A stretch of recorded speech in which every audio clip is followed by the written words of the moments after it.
विद्यार्थियों नमस्कार। कल आपने पढ़ा अकबर की धार्मिक नीति का प्रथम चरण। आज हम द्वितीय एवं तृतीय चरण पढ़ेंगे। जैसा कि प्रथम चरण में आपने पढ़ा कि अकबर ने कई महत्वपूर्ण सुधार किए जिससे हिंदू वर्ग प्रसन्न हुआ। जैसे तीर्थ यात्रा कर समाप्त कर दिया, जजिया कर समाप्त कर दिया।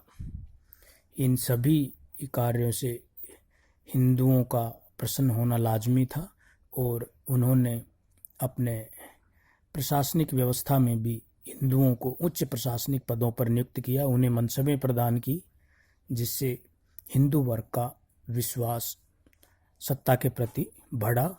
अब द्वितीय चरण जो कि 1575 से 1582 तक माना जाता है, हम उसका अध्ययन करेंगे।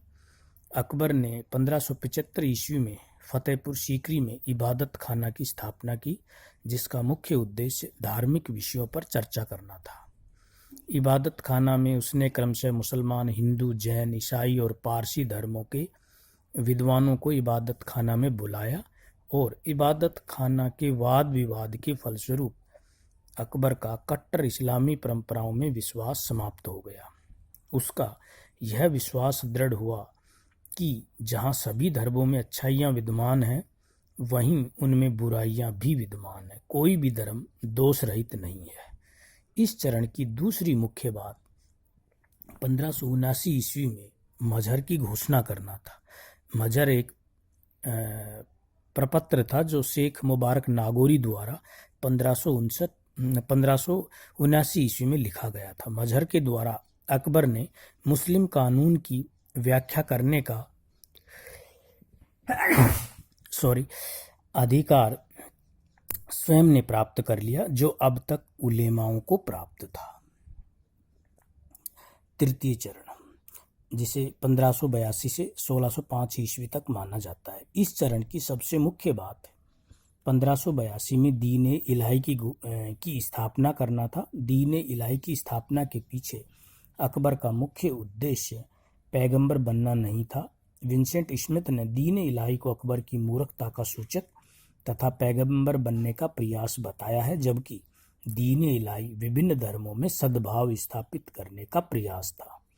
किंतु दीन इलाही के बहुत कम ही सदस्य बन पाए, इसलिए दीन इलाही अकबर के साथ ही समाप्त हो गया। परिणाम, अकबर द्वारा उपयुक्त जिस उदार धार्मिक नीति का अनुसरण किया गया, उसके फलस्वरूप वह हिंदुओं का भी पूर्ण समर्थन प्राप्त करने में सफल रहा और इससे भारत में मुगल साम्राज्य को स्थायित्व प्राप्त हुआ तथा उसको प्रशासन व सैनिक क्षेत्र में अनेक उच्च कोटि के हिंदुओं की सेवाएं प्राप्त हुई। किंतु जब औरंगजेब ने अकबर की इस उदार धार्मिक नीति का परित्याग करके कट्टर धार्मिक नीति का अनुसरण किया गया, तो वह अंत में मुगल साम्राज्य के पतन का मुख्य कारण बना।